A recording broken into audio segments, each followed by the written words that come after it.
What's going on, OK crew, and welcome to episode number 3 of Whiteboard Wednesdays, the short video series where I talk about stuff and I typically use a whiteboard. Today's topic is why strength and conditioning for sport. What's the purpose of strength and conditioning for sport? Why do we do that? And what's your training philosophy when it comes to training athletes? Well, first of all, I just want to give credit where it's due. Much of my training philosophy and the concept that I'm about to show you guys comes from a guy named Andy McCloy, who's a guy who's been in the strength and performance industry for a long time now, and he's really been a mentor and a role model for me in the strength and conditioning business world. And the concept is simply this: when I think about strength and conditioning for the purpose of sport, I think about building a wheel. By now, we all know that I suck at drawing, so this is my wheel. I know it kind of looks more like a scary eyeball than anything, but basically, this is my bicycle wheel. When I think about strength and conditioning, when I think about developing an athlete, the center part of that wheel, the hub, let's call it, is the most important part of it. It's where all the spokes come together, it's where they all originate, and without it, the whole bike falls apart. And that core piece of the puzzle, that core piece of the wheel, we call mindset or the code. And there's certain values that I ask my athletes to live by and that I seek to live by as I'm coaching my athletes in order to drive that wheel as best as we possibly can. This video, however, we're not going to focus our attention on that core part. That might be for another video, and that's when I typically focus in my intake interviews. That's what we talk about a lot. Today I'm going to talk about the spokes. What are the spokes, you ask? Well, there's a number of qualities that we're seeking to develop in an athlete when we're building an athlete.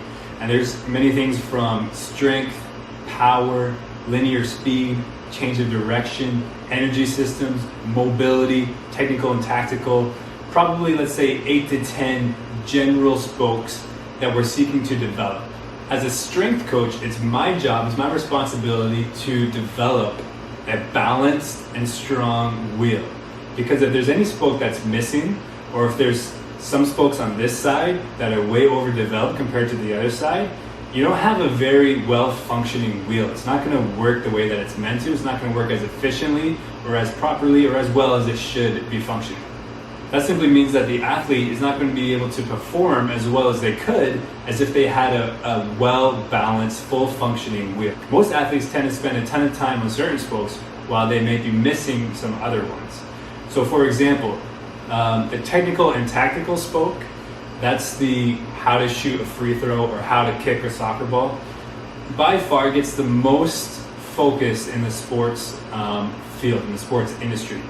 And that makes sense, because in order to get good at something, you got to practice that something. So if you want to get good at soccer, practicing soccer should be your number one priority. So I get that, and that makes sense. But from a strength and performance, a strength and conditioning perspective on it, that's only one spoke of the entire wheel. So there's other things that I need to be able to work on, that we need to be able to develop if we want to be able to function as athletically as we could be. This also means that if you get certain physical qualities from your sport because you're spending a lot of time repeating them over and over, I'm probably not going to get you to do that in the gym. For example, if you're a soccer athlete who's constantly running on the field, changing direction, and running constantly in what's called the lactic acid energy system, I'm probably not going to spend a whole lot of time with you on change of direction and conditioning.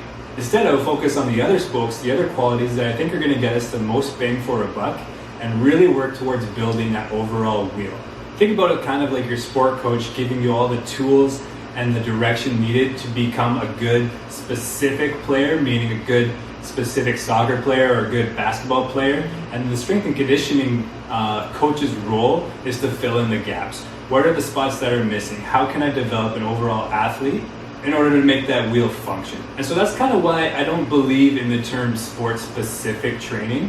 When we say sport-specific training, there's a lot of athletes and even coaches out there who will give you endless amounts of maybe agility drills and things like that that they think are perfectly mimicking your sport, when really in actuality, my perspective, my philosophy on training is less about getting you to do the things that you're constantly doing in your sport over and over, but instead filling in the gaps and doing the things that you're missing.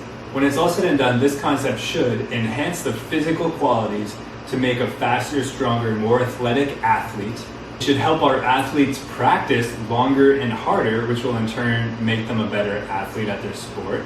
And it should reduce the risk of injury, which is another important topic, because if you're a soccer athlete who's constantly changing direction and running all over the place, and when you come into the gym or when you come into a strength and conditioning scenario and all that we get you doing is a bunch of the same thing that you're doing in your sport in practice and in games, then we're just really risking an overuse injury because we're doing the same things over and over and over, and your body just can't handle that. We need to be able to work on the other things to be able to function efficiently and properly and avoid injury as much as possible. In a nutshell, that is my philosophy on strength and conditioning for the purpose of getting better at a sport.